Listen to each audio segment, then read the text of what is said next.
창세기 15장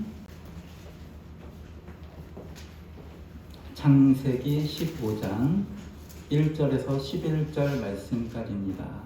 창세기 15장 1절에서 11절 말씀까지 제가 한 절 읽고 또 여러분이 한 절 읽고 마지막 절 15절, 11절은 다 같이 읽겠습니다. 창세기 15장 1절에서 11절까지 제가 먼저 한 절, 여러분이 그 다음 절 읽겠습니다. 이후에 여호와의 말씀이 환상 중에 아브라함에게 임하여 이르시되 아브라함아 두려워하지 말라. 나는 내 방패요 너의 지극히 큰 상급이니라. 아브라함이 이르되 주 여호와여 무엇을 내게 주시옵나이까. 나는 자식이 없사오니 나의 상속자는 이 다마색 사람 엘리에셀이니라. 아브라함이 또 이르되 주께서 내게 씨를 주지 아니하셨으니 내 집에서 길린 자가 내 상속자가 될 것이니이다. 여호와의 말씀이 그에게 임하여 이르시되 그 사람이 내 상속자가 아니라 내 몸에서 난 자가 내 상속자가 되리라 하시고 그를 이끌고 밖으로 나가 이르시되 하늘을 우러러 무뼈를 셀 수 있나 보라. 또 그에게 이르시되 내 자손이 이와 같으리라. 아브라함이 여호와를 믿으니 여호와께서 그를 그의 의를 여기시고 또 그에게 이르시되 나는 이 땅을 내게 주어 소유를 삼게 하려고 너를 갈대아에 있네 우르에서 이끌어낸 여호와니라. 그가 이르되 주 여호와여 내가 이 땅을 소유로 받을 것을 무엇으로 알리까. 여호와께서 그에게 이르시되 나를 위하여 3년 된 암소와 3년 된 암염소와 3년 된 숫양과 산 비둘기와 집 비둘기 새끼를 가져올지니라. 아브라함이 그 모든 것을 가져다가 그 주머니를 쪼개고 그 쪼갠 것을 아주 대하였고 그 새는 쪼개지 아니하였으며 함께 솔개가 그 사체 위에 내릴 때에 아브라함이 쫓아왔더라. 아멘. 우리 옆에 계신 분들과 함께 인사하겠습니다. 함께 예배해서 감사합니다. 함께 예배해서 감사합니다. 함께 예배해서 감사합니다.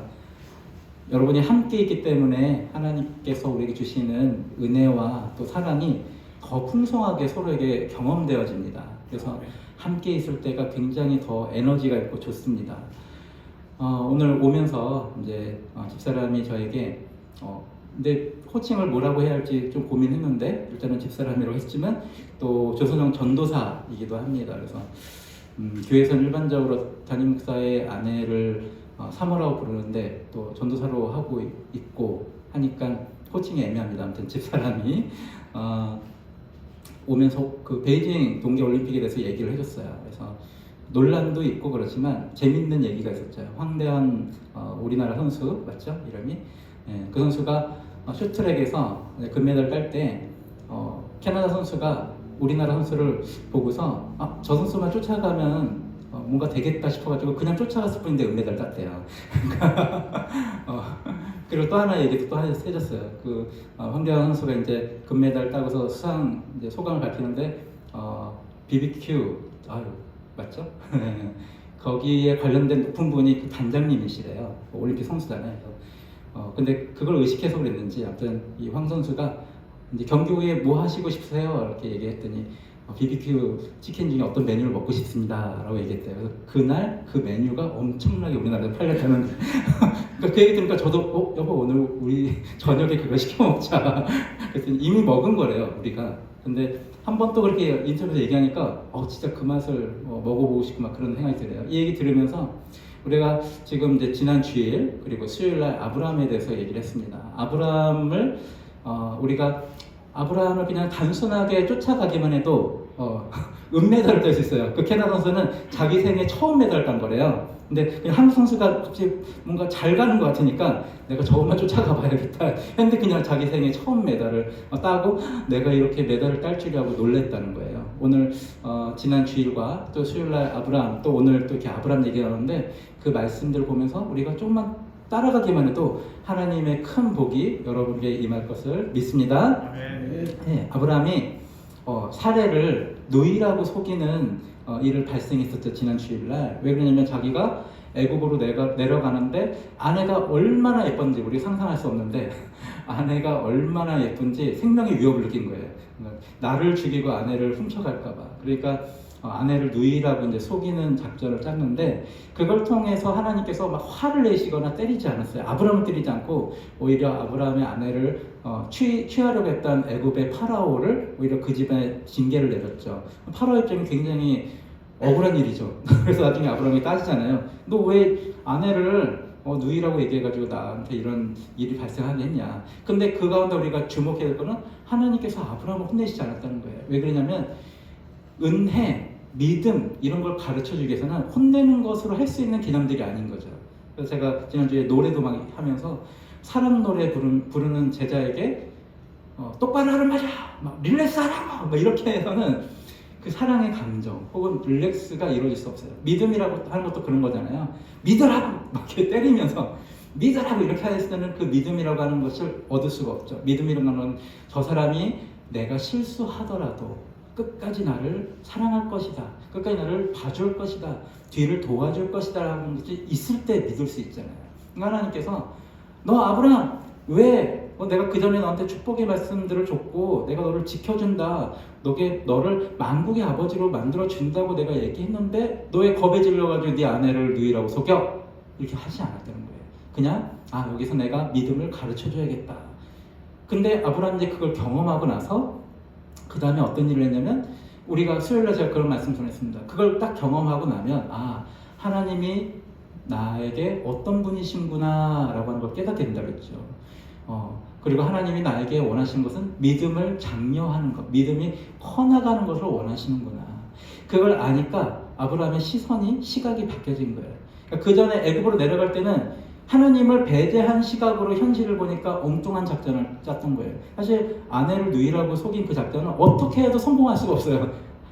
그냥 아내를 뺏기거나 아내랑 같은 탈출하다가 둘 다 죽거나 아니면 애국 왕이 알고서 너 왕을 능멸하느냐 하고 감옥에 쳐놓거나 죽거나 어떤 결과를 해도 안 좋은 전략이었던 거예요.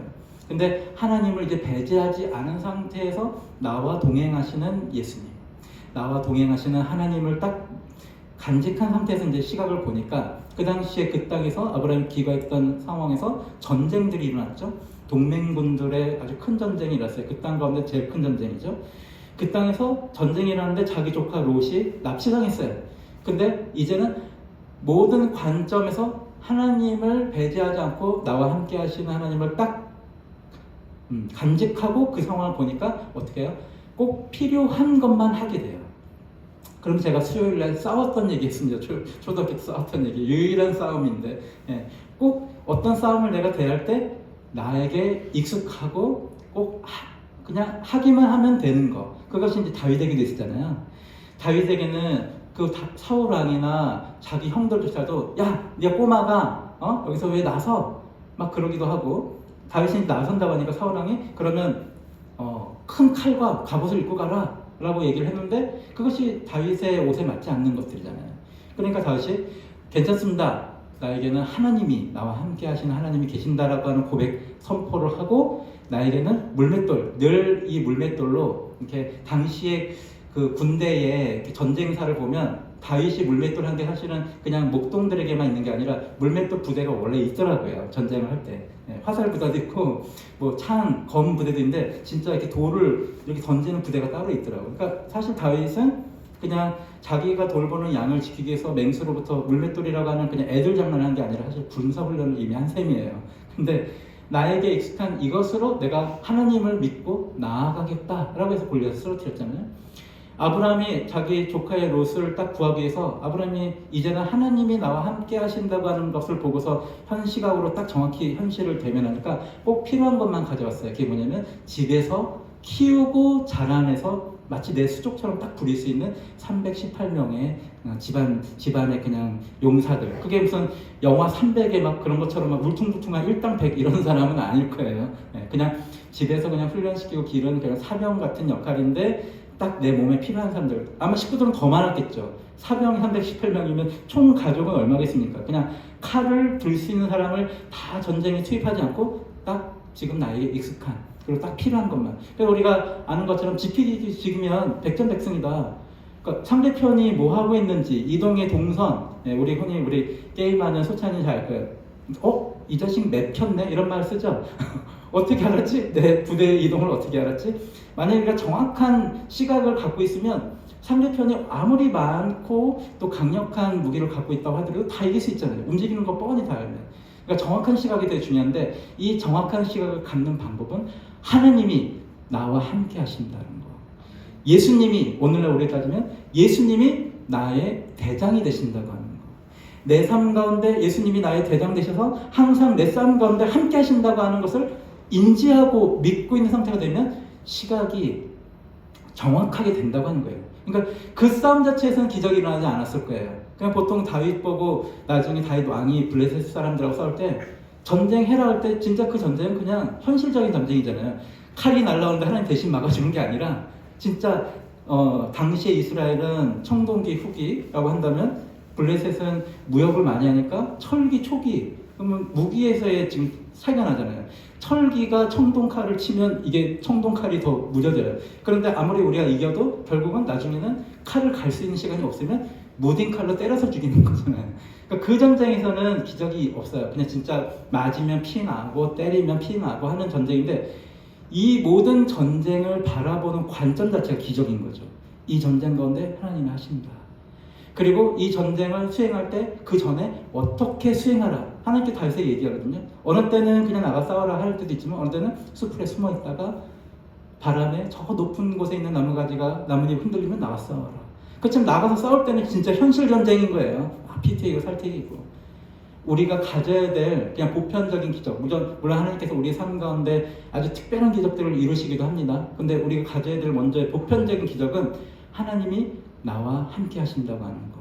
예수님이 나와 함께 하신다고 하는 이 믿음을 갖는 기적을 우리가 구할 줄 믿습니다. 오늘 말씀에서 오늘 딱 제가 오늘 말씀이 뭐다라고 이제 우리 장로님들 계신 방에다 딱 올렸는데 우리 임장로님께서 굉장히 물론 신장님께서 이렇게 말씀하셨지만 기대합니다 이렇게 하셨어요. 그래서 임장로님께서 그 직업이 계약에 관련된 거니까 오늘 설교 제목이 계약에 참여하는 자거든요. 그래서 계약에 참여하는 자가 설교 제목이어서 혹시나 이렇게 많이 기대하시는가 했는데 오늘 우리가 읽었던 말씀 보면 아브라함과 하나님이 계약을 하는 내용이 나옵니다. 근데 하나님께서 아브라함에게 이러이러한 동물을 가져오라 라고 얘기했는데 아브라함이 이러이러한 동물을 가져오라고 하는 것만 들었는데도 갑자기 그 동물들의 배를 갈라가지고 마주보게 했어요. 그러니까 동물을 반으로 갈라 서로 마주보게 착착착 이렇게 놨다는 거예요. 그러니까 아브라함 딱 생각할 때 하나님께서 그 동물을 가져오라고 하는 거는 나랑 계약을 하시려고 하나 보다 이렇게 생각을 했나 봐요. 그러니까 아브라함이 뭐라고 얘기했어요?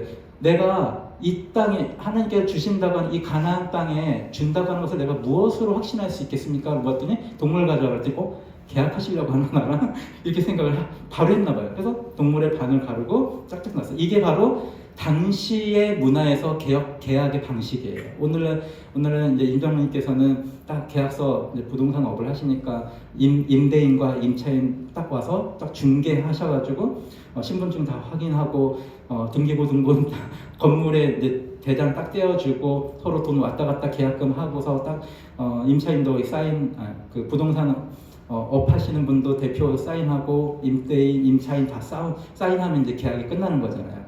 근데 당시에는 이런 식으로 계약하지 않고 어떤 사람이 계약하려면 동물을 반을 딱 잘라요. 그래서 양쪽을 마주보게 하고 두 계약자, 당사자가 손을 잡고 그 가운데 지나가는 거예요. 이게 어디서 많이 본 거죠. 결혼식이 그렇죠. 그 가운데 딱 지나가면서 이제 어떤 의식의 의미가 있냐면 내가 계약을 어기면 이 반으로 쪼개진 동물과 같이 될지라 라고 하는 거예요. 그러니까 목숨을 걸고 계약을 하는 거죠. 근데 오늘 하나님께서 아브라함에게 동물 가져와라 그랬더니 아브라함이 그냥 딱 동물을 반을 잘라가지고 계약 형식을 딱 세팅을 했어요. 그래서 하나님께서 결국 어떻게 하셨냐면 하나님으로 상징되어지는 횃불 하나가 그 가운데를 싹 지나가죠. 근데 여기서 우리가 알아야 될 게 있어요. 방금 제가 얘기했잖아요. 계약의 당사자들이 함께 지나가야 돼요. 근데 하나님만 지나갔어요. 하나님도 이 계약이 인간들의 보편적인 계약 방식이라고 하는 걸 알았다면 아브라함아 이 횃불을 들어라. 하나님으로 상징되어진 이 횃불을 들어라. 같이 가자 하고 이렇게 딱 지나갔어야 되는데 하나님이 아브라함 보고는 지나가라고 안 하고 그냥 본인 혼자 지나갔어요. 이게 무슨 말이냐면 한마디로 불공정 계약이 됐죠. 하나님 입장에서는 계약에 대한 의무만 있고 아브라함에게는 계약에 대한 의무가 없는 상태가 된 거예요. 이런 거를 후구대 혹은 제 쪽에서는 물렸다. 계약을 딱 보니까 이거 우리 쪽만 책임이 있어. 계약에. 저 사람은 계약에 대한 책임이 아무것도 없어. 그 계약을 실행하는 데 있어서. 근데 하나님이 일부러 그러신 거예요. 하나님 사실 계약이 필요하신 분이 아니에요. 그리고 하나님은 얼마든지 계약을 바꾼다고 해서 누가 항변할 수 있겠습니까? 그냥 하나님 생각에 계약을 바꾸는 건데. 근데 하나님이 왜 계약을 아브라함과 했냐면 사실 인간을 위해서인 거죠. 그냥 뭐 계약까지 해. 야, 내가 법이야. 하나님께서 내가 곧 계약이야. 나 못 믿어? 못 믿으면 네 손해지. 이렇게 해버릴 수 있지만 하나님이 그래. 너희 인간들에서 하는 그 계약법을 내가 하겠다. 그래서 구약을 우리가 구약이라고 하잖아요. 이제 올드 테스트먼트라고. 신약은 뉴 테스트먼트. 이게 사실은 계약서인 거예요. 그러니까 우리가 성경은 사실 계약서로 봐야 돼요. 이게 그러니까 구약의 계약, 구약은 옛날 약속, 옛날 계약. 신약은 새로운 약속, 새로운 계약. 그러니까 이게 앞으로 성경을 볼 때 계약서인 거예요. 꽤 두껍긴 하지만 이거보다 뭐 일반 회사와 회사 계약할 때 얼마나 두껍습니까? 책이 막 여러 권이 계약서 자체가. 이게 하나님과 우리와의 계약인데 불공정 계약이에요. 완전히 하나님께서는 인간에게 물렸어요. 우리로 따지면 호구 잡히신 거예요. 왜? 인간을 사랑하시니까. 한없는 은혜를 주시기 위해서 그냥 너희에게는 이 계약의 책임이 없어. 내가 이루어줄게. 그러면서 우리가 아까 읽었던 말씀 6절에 보면 아브라함이 하나님께서 너의 자손이 이 별과 같이 무수해질 거야 라고 얘기할 때 그것을 믿음으로 의롭다함을 받았다라고 했어요. 그러니까 아브라함이 이 계약에서 해야 되는 의무라고 하는 것이 있다고 한다면 그냥 믿는 것 뿐이에요. 네. 그러니까 별 큰 책임이 없어.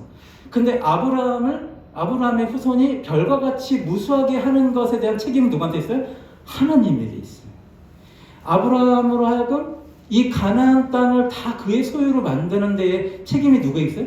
하나님에게 있어요. 그러니까 이게 얼마나 불공정한 계약이에요. 그리고 우리에겐 그게 얼마나 은혜스러운 겁니까? 자, 여기까지가 이제 구약의 내용. 자, 이제 우리는 신약의 상태에 살고 있잖아요. 그러면 신약에 살고 있는 우리에게는 누가 그 일을 하고 그 계약의 내용을 누가 우리에게 실행하고 계시냐? 예수님이 그 일을 하고 계신 거예요. 그러니까 현재 우리와 함께 계시는 예수님은 여러분이 이걸 잘 아셔야 돼요. 그러니까 우리가 현실을 대면하고 현실을 정확히 봐야 거기서 하나님의 일상적인 기적이 일어난다고 했잖아요. 지금 우리와 함께 계시는 예수님이 어떤 입장이시냐면 물론 예수님은 우리의 왕 되시죠. 그리고 우리가 주님, 우리의 구세주 이렇게 합니다. 그런데 예수님은 누구의 뜻을 하세요? 하나님 아버지의 뜻을 순종하시고 우리와 동행하시면서 하나님 아버지의 뜻을 이루시는 분이 바로 예수님이세요. 그럼 하나님 아버지의 뜻이 뭐냐? 우리와 인간과 맺은 불공정한 계약을 이루어야 되는 책임이 있는 분이세요. 즉 예수님은 우리와 동행하시면서 하시는 주된 목표가 뭐냐면 아버지의 뜻을 이루시는 거예요. 그러면 예수님이 지금 우리와 동행하시면서 뭘 하려고 하느냐? 계약을 이루시려고 하는 거예요. 우리를 위해서. 이거를 알면은 예수님과 동행하는 게 싫은 게 아닌 거잖아요. 어떻게 일일이 다 예수님하고 동행해. 어떤 분들 그래. 어떻게 다 일일이 예수님께 어떻게 다 일일이 기도하고 그래. 본인들은 사실은 조그만 이익을 위해서도 핸드폰 어플 깔아가지고 갖고 다니면 몇십 원씩 혹은 뭔가 쇼핑을 할 때 어떻게 하면 1,000원이라도 더 싸게 살까 혹은 어떻게 하면 내 시간을 더 효율적으로 살까를 늘 생각하시면서 왜 더 큰 효율을 생각 안 하시는 거예요? 바로 우리에게 하나님 아버지께서 복을 주시겠다고 하는 그 불공정한 약속을 이루기 위해서 예수님이 이렇게 존재하는 이유인데 우리와 동행하는 존재의 이유가 아버지의 뜻을 순종하는 게 예수님의 존재 이유잖아요. 동행하는 이유가. 근데 그것의 목표가 하나님과 우리와 불공정한 계약을 맺은 것을 실행하기 위해서 예수님이 동행하신다는 거. 얼마나 큰 혜택입니까 우리가? 그러니까 내가 살아가면서 계속 예수님을 의식하고 예수님을 의지하고 하는 그 모든 게 사실 누굴 위한 거예요? 우리를 위한 거예요.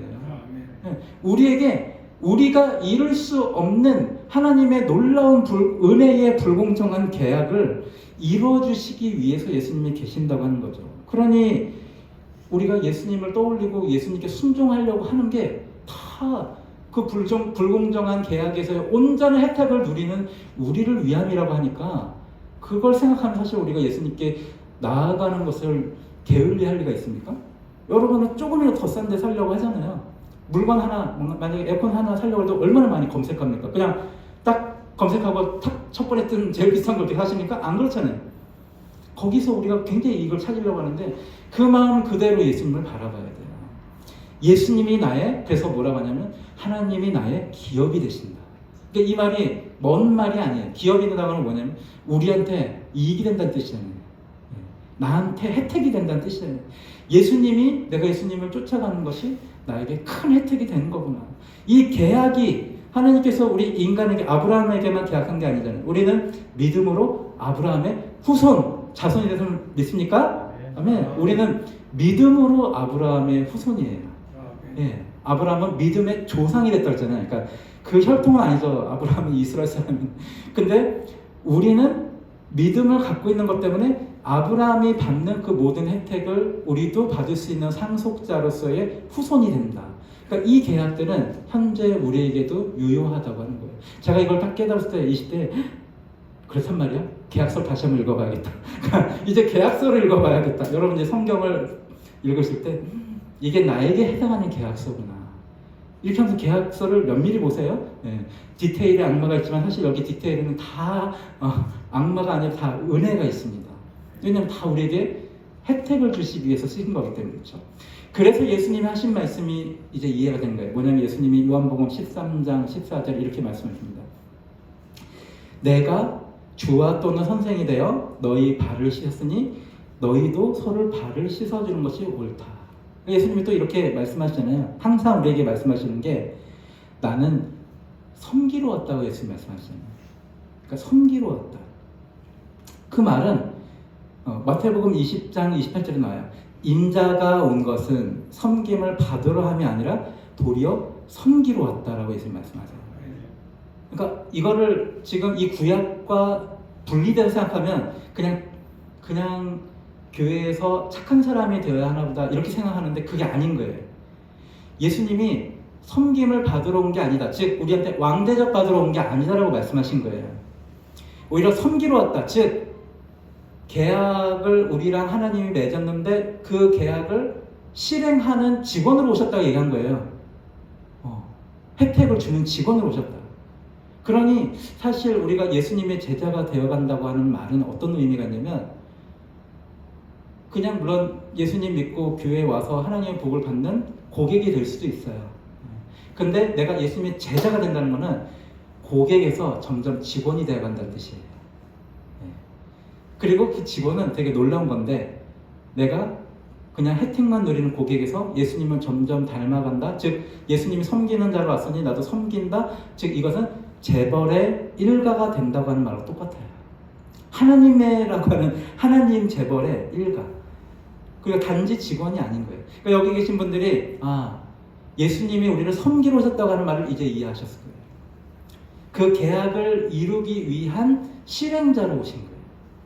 그리고 그 하나님의 축복의 계약을 이루는 실행자인 예수님과 내가 같이라도 예수님의 일을 돕고 예수님의 일에 참여한다. 여러 모양으로 참여할 수 있잖아요. 그게 청소될 수도 있고 아니면 다른 사람을 여러 모양으로 섬기는 그거를 참여한다라고 하는 것은 직원이 되는 거구나. 그럼 그러니까 예수님과 형제가 되는 거죠. 그리고 하나님 나라의 기업에 더 큰 상속자가 되는 거죠. 그래서 예수님 말씀하신 거예요. 누가 큰 자냐? 섬기는 자가 큰 자다. 섬기는 자가 삼성의 재벌가 패밀리에 들어가는 거예요.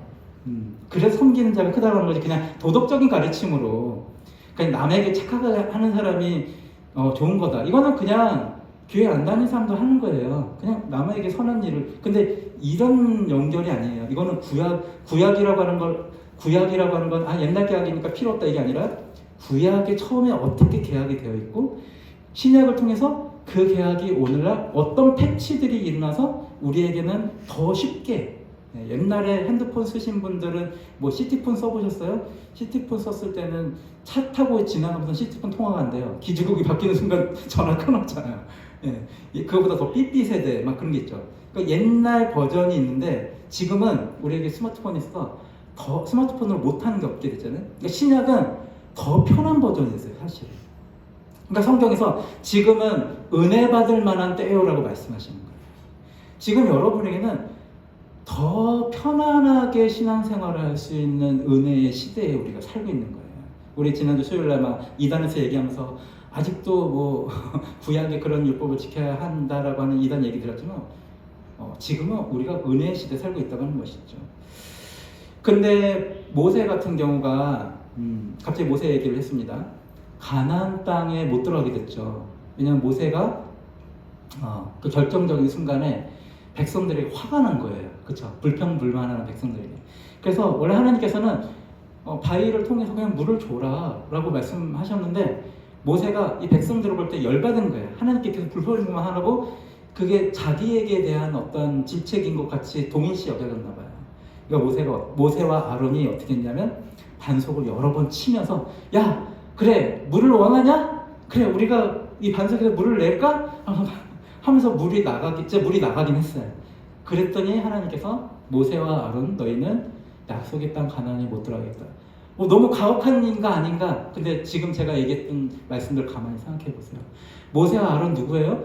그 회사에 되게 중요한 위치에 있는 사람들이니까 이사급인 거예요. 회장이 하나님이라고 한다면. 그러면 이 백성들 누구예요? 고객이에요.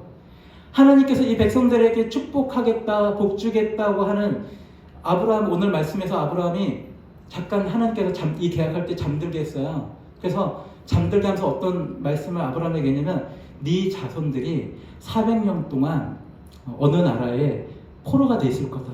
거기 종살이를 하게 될 거다. 그렇지만 그 400년 지난 다음에 나왔을 때는 그들이 엄청 부자가 돼서 나올 거다. 그러니까 이 모든 것을 지금 아브라함과 계약하는 과정에서 아브라함 잠들게 하고 다 얘기하신 거예요. 근데 지금 그거를 실행하는 가운데 모세와 아론은 하나님께서 부장 혹은 상무이사로 세운 거예요, 지금. 근데 지금 이 사람들이 뭐 하고 있어요? 고객에게 화내고 있는 거예요. 예수님이 섬기는 자가 제일 큰 자라고 했는데 고객이 말 안 듣는다. 고객님, 제가 주중에 은행 갈 일이 있었는데 은행이 3시 반까지만 근무하잖아요. 문을 딱 닫잖아요. 근데 제가 은행에 딱 가야 되는 일이 있었는데 3시 반 넘겼어요. 그래도 배를 눌렀어요. 안에 근무하고 있으니까. 그러니까 어떻게 해요? 문을 열어줘요. 고객님! 3시 반 넘었는데 이러시면 안 되죠? 제가 문 두들기고. 네. 친절하게 네 어서 오세요 하고 제가 주차도 했는데요. 네 제가 처리하겠습니다. 되게 편안하게 대해줘요. 그게 당연하지. 만약에 거기에 어떤 대리나 은행 과장이 제가 띵동 띵동 띵동 계속 눌렀다고 해서 저한테 고객님 정신 차리세요. 영업시간 3시 반에 끝났어요. 왜 이러시는 거예요? 이렇게 하면 그 사람 어떻게 돼요? 잘리는 거예요. 지금 모세와 아론은 하나님이 이 백성에게 축복 주겠다. 400년 동안 고생시키고 이제 그들에게 있는 나쁜 걸 다 걸러내고 끌어내는 과정에서 고객한테 막 화를 내는 거예요. 자기네가. 그러니까 하나님께 옳지 않죠. 물론 그렇다고 해서 모세와 아론이 지옥 갔다고 생각하지 않습니다. 근데 상징적으로 약속의 땅 가나안에 들어갈 때 이런 태도가 옳지 않은 거예요. 그러니까 그 본보기를 보여주신 거죠. 그들은 천국에 갔어도 이 태도로는 지금 약속의 땅에 가서 이들이 리더십으로 이미 나쁜 부분을 보였어요. 원래 그래서 천국에서는 누가 큰 사람이냐? 섬기는 사람. 왜냐면 예수님이 그러잖아요. 예수님 말씀하세요. 보낸 자보다 보내심 받은 사람이 더 클 수는 없다. 그러니까 사장님이 혹은 회장님이 과장을 파견했는데 과장이 회장보다 더 세요? 안 그렇잖아요. 회장이 가서 고객들 섬기세요 하면 과장이 네 고객들 섬기겠습니다. 그러니까 보낸 사람보다 보내심을 받은 사람이 클 수가 없다. 나도 아버지께 순종하는 것이다라고 예수님이 말씀하시는 거예요. 그래서 예수님이 말씀하시는 거예요. 내가 진실로 너에게 이르노니 종이 주인보다 크지 못하고 보냄을 받은 자가 보낸 자보다 크지 못한다라고 예수님이 말씀하시는 거예요. 하물며 우리가 예수님보다 더 클 수가 있겠습니까? 예수님께서 가장 큰 사람에 대해서 이렇게 여러 군데서 말씀하신다. 제가 빠르게 읽으면 마태복음 20장 26절 너희 중에 그렇지 아니하나 아나니 너희 중에 누구든지 크고자 하는 자는 너희를 섬기는 자가 되라 라고 말씀하세요. 마태복음 23장 10절에 너희 중에 큰 자는 너희를 섬기는 자가 되어야 한다라고 말씀하세요. 마가복음 9장 30절에 예수께서 앉으사 12제자 불러 이르시되 누구든지 첫째가 되고자 하면 무사람의 끝이 되며 무사람을 섬기는 자가 되어야 하리라 라고 말씀하세요. 마가복음 10장 43절에도 너희 중에 그렇지 아니할 때니 너희 중에 누구든지 크고자 하는 자는 너희를 섬기는 자가 되라고 말씀하세요. 누가복음 22장 26절에 너희 중에 큰 자는 젊은 자 같고 다스리는 자는 섬기는 자 같다. 그러니까 큰 자는 젊은 사람처럼 예, 그 당시에도 이제 젊은 사람은 나이 든 사람을 이렇게 보필을 해야 되니까. 근데 크고자 하는 사람은 마치 젊은 사람처럼 섬기는 자가 되라라고 말씀하고 있어요. 이게 단지 도덕적으로 겸손해라 이런 말이 아닌 거예요. 이거 그냥 계약에 의한 겁니다. 예. 그러니까 나의 정체성을 지금 고객으로 둘 것이냐, 아니면 삼성이라고 하는 그런 대기업에 재벌 로얄 패밀리가 되느냐, 그런 문제인 거예요. 그래서 내가 하나님 아버지 뜻을 받아서 지금 우리에게 그 복을 이루어주시는 실행하시는 예수님이 어떤 분인지를 알았고 그 예수님처럼 나도 사람들을 섬긴다. 그러면 내가 곧 하나님의 유산을 혹은 아브라함이 받았던 그 모든 유산을 나도 믿음의 유산을 받을 수 있는 사람이 되는 거예요. 하나님의 그 모든 축복을 기업으로 상속받는 자, 바로 그것이 섬기는 자에게 임하는 축복이라고 하시는 것이죠. 마지막 말씀 나누고 마치겠습니다. 예수님께서 이런 말씀하셨어요. 요한복음 13장 16절 17절에 이렇게 말씀하십니다. 내가 진실로 너에게 이르니 종이 주인보다 크지 못하고 보낸다. 이 말씀하신 다음에 마지막에 이렇게 중요한 말씀하세요. 17절에 너희가 이것을 알고 행하면 복이 있으리라. 그러니까 지금 여러분 그거 아신 거예요. 섬기는 자가 되십시오가 교회 부흥을 위해서 아니에요. 예, 여러분 사람들 섬기십시오. 그러니까 사람 막 불어나게 하고 교회가 부흥하기 위해서 그 말 하는 게 아닌 거예요. 이 원리를 알고 행하는 사람이 복이 있다. 지금 예수님이 우리를 고객으로 여기고 하나님 아버지께서 우리랑 불공정 계약한 우리에게 엄청난 축복의 그 계약을 예수님이 실행하시는데 그 예수님과 내가 같은 일을 한다? 그럼 로얄 패밀리가 되는 거예요. 그것을 그 원리를 알고서 섬기는 사람이 엄청 복된다고 하는 거예요. 근데 이 원리를 알지 못하고 섬기면 자기 의만 쌓잖아요. 내가 이렇게 섬겼는데. 그러니까 흔히 교회에서 일어나는 분쟁 그거잖아요. 왜 안 섬겨? 이러잖아요. 나는 주방에서 설거지 하느라 섬기는데 힘든데 김 집사 왜 안 섬겨? 아니 이 원리를 하면 이런 말이 나올 리가 없죠. 여기 김 집사님 실제 팽 집사, 팽 씨는 없으니까 우리가 없네. 팽현숙 씨는 있지만 팽 집사 왜 나는 여기 청소하는데 왜 팽 집사님 청소 안 해? 왜 안 섬겨? 섬김에 정신이 없네. 아유 집사 이런 말이 왜 나와요? 섬기는 게 나에게 복이라서 내가 하는 건데 남이 안 섬긴다고 왜 그런 말을 하게 됩니까? 그리고 내가 섬길 때도 이게 내 의로 나의 보이는 의로 쌓이는 게 아닌 거죠. 이미 내가 섬기면 기쁜 거잖아요. 섬긴 것으로 누구에게 인정받아야 되는 게 아니잖아요.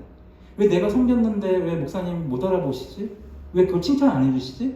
내가 섬겼는데 왜 장로님들이 나를 막 이렇게 인정해 주시지 않지? 이런 게 아닌 거잖아요. 섬기는 것은 지금 내가 로얄 패밀리로 들어가는 일을 하는 거예요. 이것을 알고 행하는 자가 복이 있다고 예수님 말씀하시는 거예요. 하나님께서는 아브라함과 불공정한 거래를 하셨습니다. 본인이 그럴 필요도 없어요. 인간의 계약의 법에 얽매이실 필요도 없지만 왜? 우리를 사랑하시기 때문에. 우리를 복주시고 우리를 구원하시기 때문에 불공정한 계약을 일벌하시고 본인만 책임 있다고 그 계약에 본인만 왔다 갔다 하면서 본인 인감도장만 찍었어요. 인간에게 인감도장 안 찍었어요. 본인만 책임져요. 우리는 믿기만 하면 돼요. 그 상태로 하나님께서 우리에게 복 주시길 원하십니다. 그리고 그 복은 지금 우리와 동행하시는, 우리 삶 가운데 함께 하시는 예수님이 우리에게, 하나님 아버지께서 우리에게 계약한 그 계약을 이루기 위해서 일하시고 계신 거예요. 예수님은 여러분을 위해서 지금 이 계약을 이루기 위해서 일하고 계십니다. 그 예수님을 의지하는 게 누구의 복이에요? 우리의 복이라고 하는 걸 기대하시기 바랍니다. 이 시간 우리 잠깐 반주하실래요? 우리 잠깐 1분간만 함께 같이 기도하시겠습니다. 기도하실 때 오늘 이 말씀이 여러분 각각에게 다른 사인들을 주셨을 거예요. 그 말씀을 의지함으로 기도하실 때 또 혹시 어떻게 기도해야 할지 잘 모르시는 분들이 계신다면 제가 내 삶 가운데 정말 하나님께서 맺으신 그 계약의 복이 다 이루어지길 원합니다. 그리고 예수님이 나와 함께 동행하신다는 것이 나의 큰 복임을 깨달아 알게 해주세요. 내가 섬김이 얼마나 나에게 유익한 건지를 깨달아 알게 해주세요. 그런 믿음 주세요. 이렇게 기도하셔도 되고, 아니면 말씀 가운데 여러분 개인에게 주신 그 기도를 함께 하셔도 되겠습니다. 함께 같이 1분간만 기도하시겠습니다.